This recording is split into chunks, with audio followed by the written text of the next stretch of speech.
are now listening to the RSL Show on KSL Sports, Utah's largest sports network. Your number one source for everything Real Salt Lake. Utah's number one rated Real Salt Lake podcast.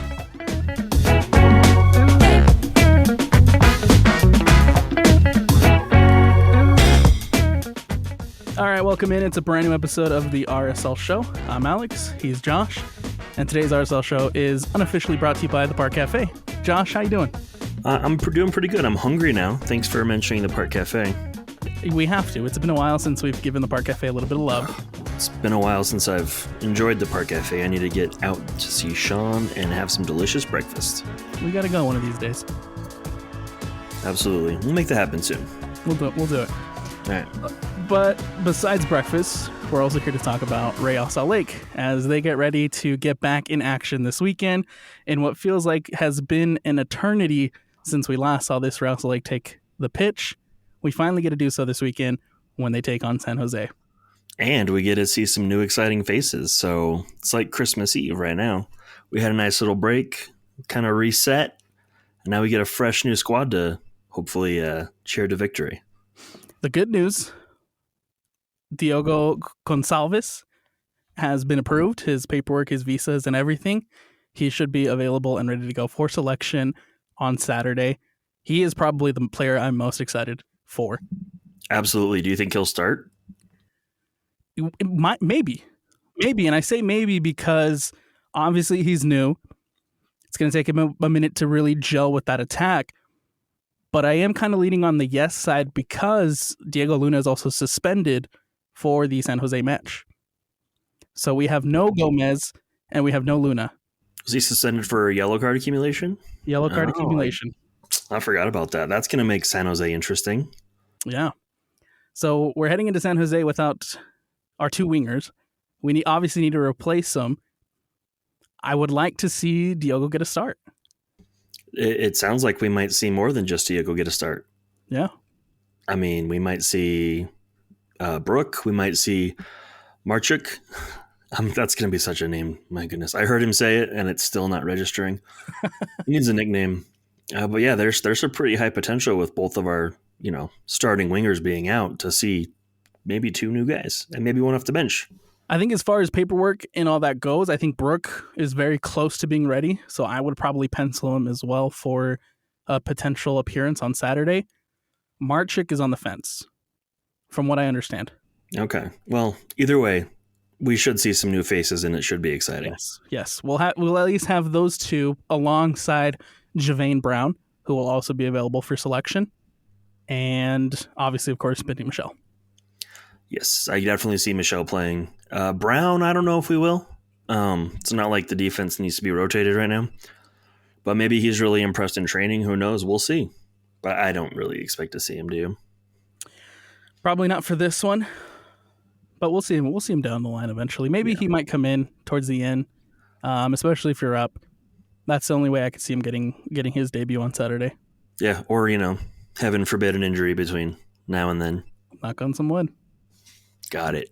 Let's take a look at this San Jose side, man, who I think are such an anomaly. Their roster and the type of players that they have on that squad, they should not be this bad. Absolutely not. This team should be competing, but they're borderline pathetic. Only 4 wins all year with 2 draws. Can you imagine if that was RSL? Just how depressing that would be? Heads would be rolling if that was RSL. Oh, absolutely. And like I said, it's such an anomaly because you look at this roster. You got Christian Espinoza in attack. You got Jeremy Ebobose as the striker. They just brought in Hernan Lopez, who I think is a quality attacker. You Pellegrino in the offseason as well, who is also a quality attacker. That's a scary front four. But because of injuries, because of just shoddy, terrible defending, this San Jose team is not good. Yeah, no, and that's scary to say because, RSL tends to struggle against not good teams. But we should be able to take heavy advantage of the San Jose side at home. Absolutely. And I think San Jose, they had a decent showing in the Leagues Cup. They got the draw against Chivas. lost to the Galaxy. Not the best, not the worst, but Right. So we're potentially seeing a lot of rust on both sides, which could be scary if it's rust on our side, or a great thing for us if it's a rust on their side. definitely a little bit of rust for Real Salt Lake after such a long break. I had the opportunity to head out to training yesterday.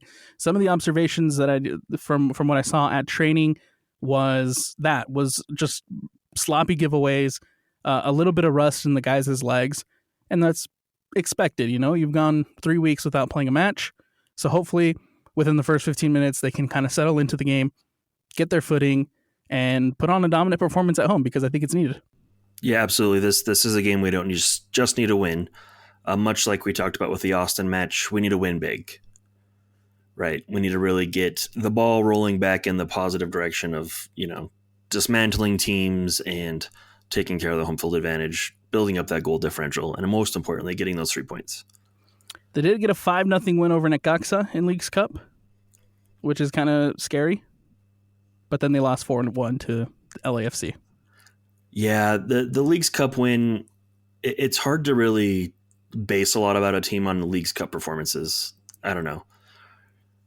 We're not that familiar with teams in Mexico, right? So, is that 5-0 win really that big of a deal?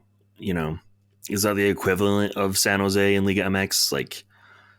I don't know. It doesn't worry me at all. Now, if they had beaten Monterrey 5-0 or, one of those guys, then sure. But one of the heavy hitters. Yeah.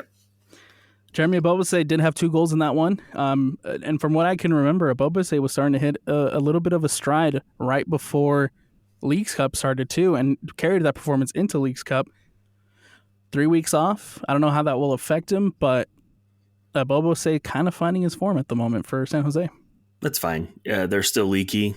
It would be a lot like saying only Chicho's performing, so we should be able to get a win against a tough opponent, right? So he can find his form, but at the end of the day, I think our offense is going to easily, get through the San Jose defense, and our midfield shouldn't have a problem against this side, so we should be fine.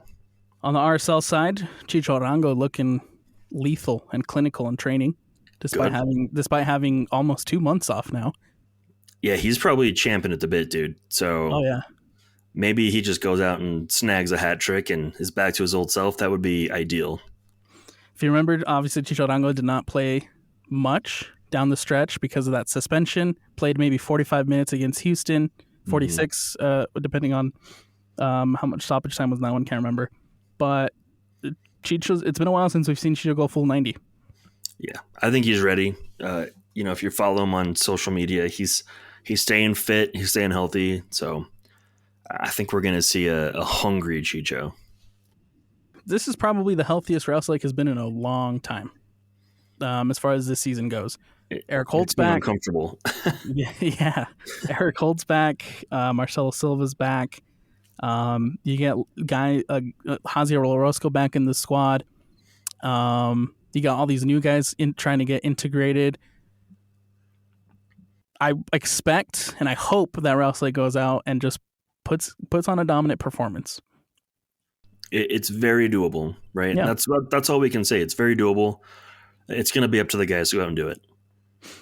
At home against a team that's at the bottom of the table. Again, San Jose have only won 4 games all year long. They've only drawn twice all season long. Real Salt Lake at home should be dominating this game. No question about it. I'm thinking a 5-0 in a perfect scenario. Oh wow! Chicho hat trick and 2 debutante goals. Oh, okay. Yeah. Okay. Yeah, that would be incredible. Okay. One from Diogo, obviously. Yep, and one from Lachlan. Okay, I like that. Yeah. Marchik looking really sharp in training. Had a couple of nice goals while I was out there. Okay, so you're impressed with him then. I really like what I saw from Marchik. Very good. Brooks seemed a little bit more on the side of trying to adjust not only to obviously the team, but the altitude. Mm-hmm. And even he mentioned it too when we were talking to him after training. And Pablo mentioned it too, is these guys have to get acclimated to the altitude and they got to do it quickly. It helps when you have back-to-back home games. obviously Rouse Lake play Sunday against San Jose, and then they have another home game next weekend. So that will help hopefully get them acclimated a little bit quicker. But Brooke definitely seemed a little bit fatigued towards the end of training. But Marchik is looking good, man. Absolutely. I love to hear it. I'm glad you were able to go to training and get some insight. Yeah. I was just out there honestly to see which new guys were out there. Okay. Was there anything else of note from training? Unfortunately, Diogo was not there. Oh, okay. He had just been approved. He was flying in that afternoon. He was at training earlier today, but I wasn't able to head out there today, unfortunately. So I didn't see Diogo, but I did see Marchik, did see Lachlan. Like what I've seen so far from Marchik. I'm really excited to see these guys get on the field. I'm really excited. There's just something special about seeing a guy get his debut. Yeah. Especially if they turn out to be a club legend, right? So now you have 4 guys who can possibly debut on Saturday. Yeah, it's crazy. Rouse Lake taking on San Jose this Saturday, 7:30 p.m. at America First Field. Be out there. If you see Josh, say what's up. Say hi to Josh.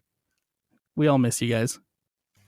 All right, so we put out a poll. You've obviously heard us talk a lot about the summer transfer window and what we graded it. Josh, I think you gave it an A. I did. Last show. So we wanted to hear from you guys. And we're going to break down some of your guys' takes, answer some of your guys' questions in regards to kind of what this last little bit of season looks like for RSL. Over on Twitter, we put out a poll. On that poll, we had, what would you grade the summer transfer window, A, B, C, or D? Out of 376 votes, 2% said D. Wow. Must be like huge Gomez fans. Probably. Yeah. 3% said C. Okay. 40% came back with A, B. Okay. And 55% came back with an A. That's right. That's what I like to hear. I would agree with that. I gave it an A. I did too. Ruz Grizz at Grizzfather says, heck, why not give them an A+? Let's hope the new guys are exactly what we need to push us to the top of the West and give us another cup run. Grizz, love the optimism. Couldn't agree more. Yep. Couldn't agree more. Zerk says, definitely the most productive RSL has been this window. Though we lost Barajas and Gomez, we acquired some key players. I know we signed a defender, but wish we signed one more. Let's see where it takes us. I'd give it an A. Yeah, I think the not signing another defender is a symptom of Marcelo getting healthy. Which, Pablo did mention it, because he got some minutes for the Monarchs during the break. Played some minutes for the Monarchs. Pablo Mastroeni said after training on Monday or Tuesday that he was still probably a little bit out. That's fine, but he's back in the fold, as one would say. So he's back training, and he's getting back to game fitness. And I think it's just that. It's just game fitness that he needs to work on, because 6 months off. It's a long time. Yeah. Preston Chitty says, don't forget Gomez look like Olmes Garcia regen his first season. Shout out Olmes Garcia. Pretty good chance some of the new boys are going to need a little time to settle. Overall, though, it's still arguably one of the best windows we've ever had, just not expecting an immediate impact from all the new boys. I disagree with immediate impact. I think we're going to see some. I really do. Especially with a guy like Gonçalves. Yeah, he's a consummate professional, right? He's been there, done that. It shouldn't be that difficult for him to really get into the swing of things. So, yeah, I think he's going to be the most immediate impact, followed by Marchik. I think Marchik for me would probably be second on that list. Just from what I've seen, I think Marchik would be second on that list. Yeah, that's fair. Unfortunately, like I said, I wasn't able to see Diogo out in training, but from what I've been told is Diogo and Chicho already have a really good partnership. Well, I mean, they played together at Benfica. So they have a little bit of familiarity. It looks like they've been hanging out a lot since Diogo came over to the United States and made the transfer over to Rouse Lake. Seems like they've been hanging out a lot. Sounds like their partnership on the field is already looking pretty good. Love to hear it. Yeah. Nothing but positives there. Guitar guy at Ryan the Ruski says, B on paper. Need more help along the back line. Cautiously very optimistic about Gonçalves. The wingers are young and unproven, but hopefully will pan out. Gonna miss Gomez, but the business we did for him was outstanding. Yeah, no rebuttals there. I like the take. Hector says, missed the big DP that I was hoping Real Salt Lake would have. Defensively, we're still having major issues, as we'll see in the past few games. Hopefully the new guys will help and have a good run in the playoffs. I don't know what you're talking about, Hector, with the DP, but yeah, I didn't. A lot of us hoped for a big DP, right? A big name, but it's just not the RSL way, right? James, obviously a free agent, would have been cool. Just I don't ever see that kind of thing happening for RSL, unfortunately. So Diogo is kind of the guy we're going for. Yeah, we got the big DP. Yeah, he's not a little DP. He's just not a name people are familiar with, right? That's the case right there. Yeah. Brett Borg says B+ or A-. For this year, losing Gomez will be worse for the team than any of the players brought in, at least as far as this season is concerned. Getting all that cash was key for the future. My only thing is we just don't know that it's going to be a big step back. We just don't know that. You know what I mean? And we unfortunately won't know probably until the end of the season. Right, but like, what do the new guys have to do to come in and ease the stress of Gomez? Right, what are your numbers they need to hit to make it worth Gomez leaving? With 9 games left in the season? That's what I mean, right? Like, what are people going to be acceptable with to make it feel like a positive transfer and not a negative one? We'd be lucky to get 4 out of one of them. Yeah, and maybe a smattering of assists. Yeah. But I think that's all that was going to come out of Gomez, the rest of the year. Yeah, I agree. As long as our offensive production doesn't cease, then it was okay. And it was a good move. As long as Real Salt Lake continue to score at the rate that they're scoring. Right. I think that'll be key. But I think we will. I really do. Yeah, because you lose the Gomez, and obviously it's a big loss. It's 13 goals, 7 assists, however many it was for the season. However, I think you easily replace that kind of production with a Diogo. Mm-hmm. I think so too. And that also allows you to give Brook and Marchik time to develop, because you're not immediately putting the pressure on these two youngsters to produce right out of the gate. We're not expecting them to score 9 goals at 9 games, right? Right. You give them an opportunity. I think there's more pressure on Diogo to come in and contribute more than there is on Marchik and Lachlan Brook at the moment. I 100% agree. Taking it over to Instagram. So if you hit us up on Twitter, thank you guys so much. We'll probably put more polls out like that. Have these little "we want to hear from you" segments, and get your guys' takes. We'll head over to Instagram and read some of those as well. Taking a look at the poll off of Instagram, of the 656 votes that we have on IG, 2% gave it a D, 4% gave it a C, 32% gave it a B, and 62% gave it an A. So a lot more people on IG feel that this is an A+ transfer window for Real Salt Lake. Okay, a little more positive over there. More positivity on Instagram. That tracks, though. Yeah. Oscar Humberto 11 says, great move for Andres, good business for Real Salt Lake. Turned $3.5 million into nearly $15 million. Couldn't agree more. Keenan McEwen 77 says, love to see sustainability, being proactive in the market. Yes. Yep. 100%. Yes. Hit the nail right on the head, Keenan. Zoe Frasudo 5 says, Gomez needs to come back right now.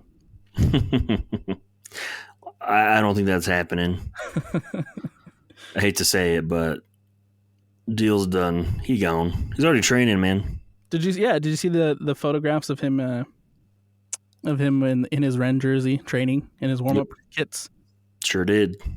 Love it. Our good friend of the show, Chris Nagaldino, says cash for Gomez at expense of winning a title needs to be evaluated over the next 5 years. I would probably put 2 years on that. Maybe not 5. Yeah, five feels like a long time in the soccer world. Yeah. Tom Can't Hack It. Wow, Tom, huh? Says, here's a hot one. Here's a hot one coming from Tom Hackett. Fall shouldn't have been fired, ?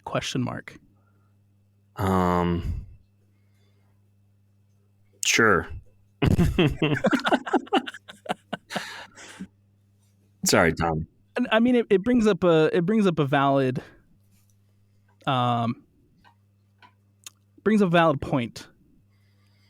In who kind of knows the direction that Fall was taking for this team, right? Mm-hmm. I mean, we have to give him his credit for bringing in Chicho, but I think a lot of what we're seeing now, I think falls more under the vision of Kurt more than it fell under the vision of Elliot. And I could be wrong. Mm-hmm. That's just what I get from an outside perspective. Yeah, it's hard to say, right? Like with anything, we don't know if Fall would have made these moves, right? Or if this was the direction we were planning on going. We do miss him, yeah. But we haven't taken a huge regression with him not being here, so it's hard to say it was the wrong move. I think we've done the opposite of huge regression. I think this team has just gone better. I think so too. Under Kurt. So who knows what would have happened, but hey, Kurt Schmidt's doing a fantastic job. We talked about it last show. Massive credit to Kurt Schmidt. Yep. Him and Jason, they're working some magic. Luke Raj 02 says sad we got rid of Gomez, but it's the right move. For all we know, he could get injured or stop scoring and lose a lot of value. And plus, bringing in Diogo and Marchik is great. Yes, and yes. Absolutely. Would you notice him? Says, just wish we could have gotten more depth at defense after letting another one go on waiver for nothing. I think a lot of people are forgetting we signed Brown. I think so. Yeah, because it's the lowest key signing of the summer, right? I mean, between him and Benji. Yeah, 100%. But like, yes, we lost Oviedo, but we have Silva back, we have Holt back, and we have Brown. So it's like the defense didn't get weaker. Would you just say that the left back depth now is just Catranis and Brody? Yes. Yeah. And right back depth is Brody and Hidalgo? Mm-hmm. So we'll be rotating the outside backs with just 3 players. Which is a problem, but Brown can also slide in there. He can play outside back. That's the big thing with Javain Brown.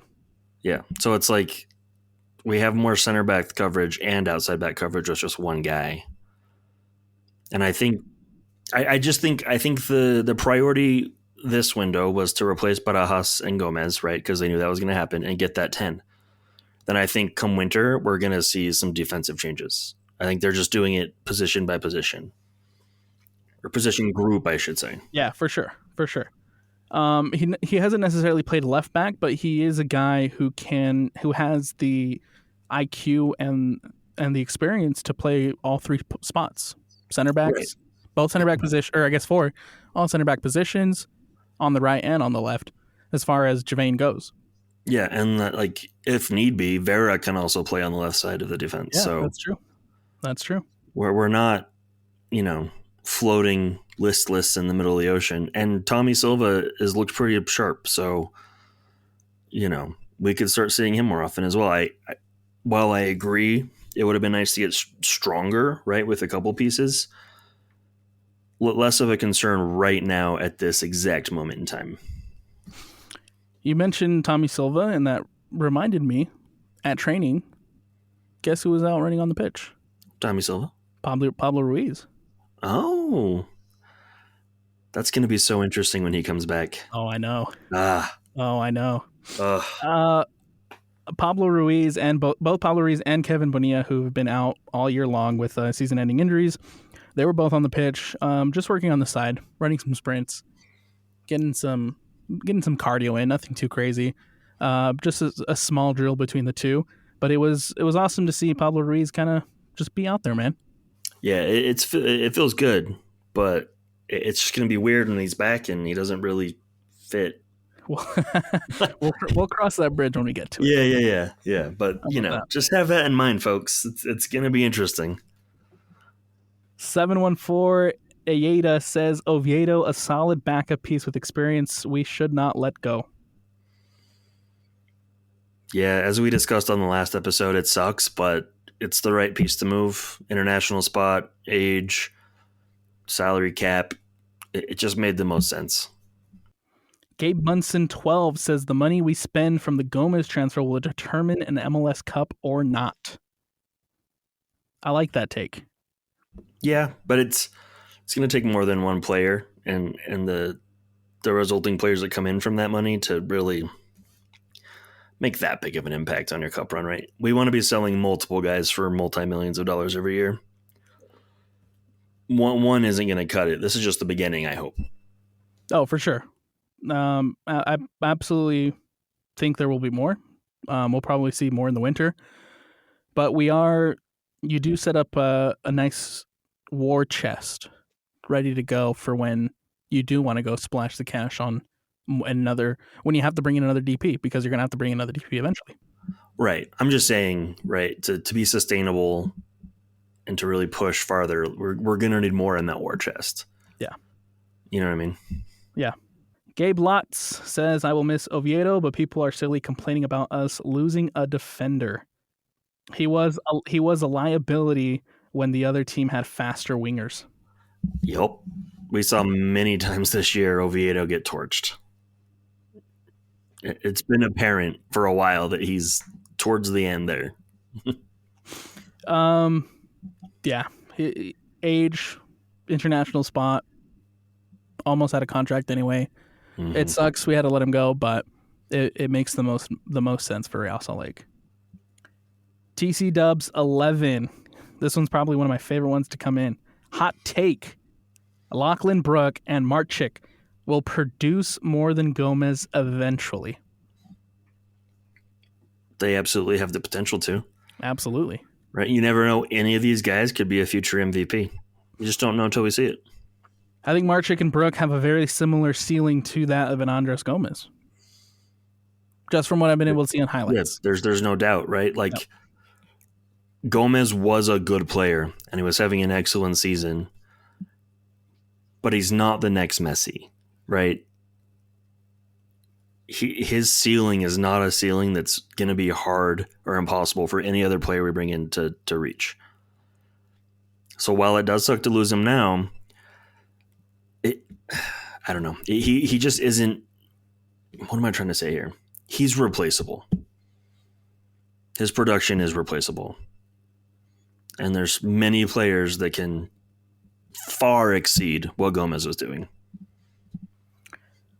And this guy, TC Dubs, says eventually they will produce more than Gomez. And that's the hope. That's the hope. That's why you make these business. That's why you make these business decisions. That's why you make these transfers, is just that. The hope that they will eventually be better. Yeah, you're hoping you find the next $80 million player. Yeah, there you go. D Ricky 1 says fans have been calling for us to develop better for years. This is the price, selling young talent. Josh, hit the nail on the head. Yep. Tell them how it is. Tell them how it is. That's just it. It's exactly what it is, right? Like, if you want to be a club that develops, you gotta sell them. We were mad we didn't sell Ledesma. We were mad we didn't sell Soto. We were mad we didn't get enough for Salcedo. You know, like, the list goes on. And it's like, oh, here's the reality. Like, they do get sold, and it's better than them just leaving for free. So, yeah, it's really the reality. If the player we sign is under 24, we're probably going to sell him in a year or two, right? That's kind of the way the cookie crumbles when you get into the international market. It's just what it is.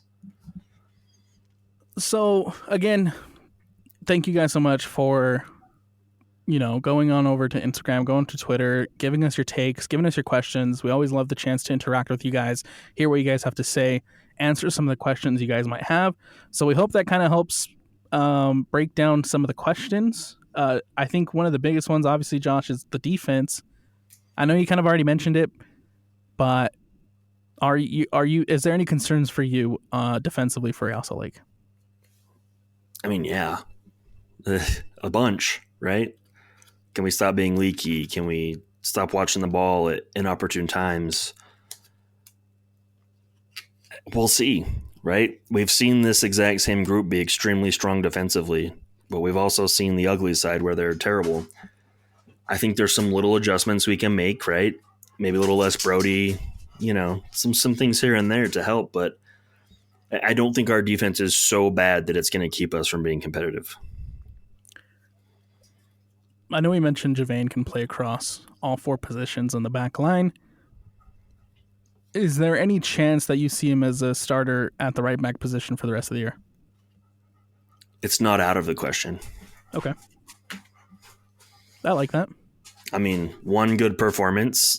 No one's locked down that right back position to be comfortable, right? Catranis has left back. He's comfortable. That right back position, Tommy Silva could take it over by the end of the year. It is up for grabs entirely. I like that. It's a good thing. We'll see.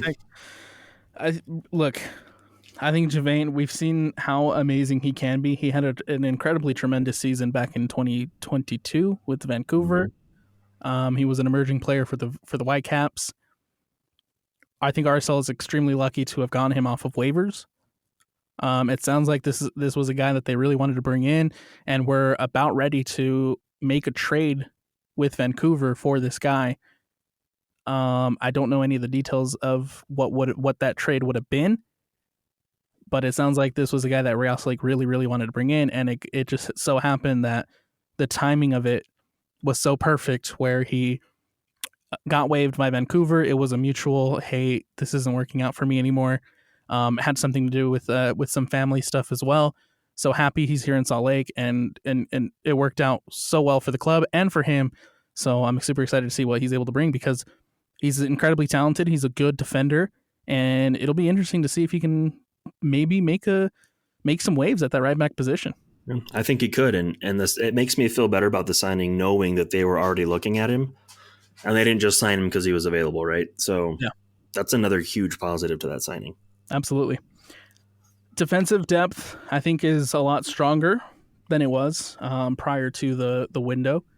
Even with just the one addition, I do think getting Marcelo back is huge. You also bring in a Roscoe who can help out defensively. Mm-hmm. Holt is back. So, I mean, center back position is a little bit more answered, but up top, now we have options aplenty. Yes, where we didn't before. Josh, the big question before we wrap up the summer window and start focusing on the rest of the season, we talk about how you need to have great depth to win MLS Cup. Mm-hmm. Are Real Salt Lake at that point? To be determined. If the new guys if they come good and can contribute something, yes, I think we've hit the depth we need. On paper, I think it looks really great. But obviously, we'll see once Diogo, Lachlan, and Marchik are all playing. Yep. So TBD, but I'm content and feeling pretty good. Saturday, get your tickets. America First Field, 7:30 p.m. Real Salt Lake taking on the San Jose Earthquakes. Josh, anything else you want to add before we wrap this one up? Let's just get a win. That's all I got. Get a win. 3 points is all we need and all we want. Yep.